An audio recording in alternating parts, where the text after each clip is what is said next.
Hello বন্ধুরা, শুভ সন্ধ্যা। আজকে তোমাদের কিছু মোমবাটিকে ছাপা শাড়ি দেখাবো। পিওর মোমবাটি শাড়ির গায়ে কিন্তু এখনও মোম লেগে আছে। অরিজিনাল মোমবাটিকের শাড়ি দেখাবো। তোমরা দেখো ছাপা। এই দেখো, প্রথমে তোমাদের এই শাড়িটা দেখাচ্ছি। এই কালারটা দেখো। এই যে পুরো জমিটা যেরকম মোমবাটিকের শাড়ি হয়, দেখো তার কাপড়ের কোয়ালিটিটা দেখো।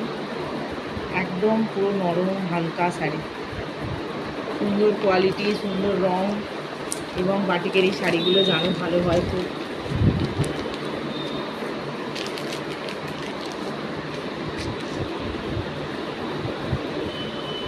কী হলো, এই শাড়িগুলোর কালার তোমরা দেখো। এই যে একটা ইয়েলোর সঙ্গে একটা মেরুন কালারের কম্বিনেশানে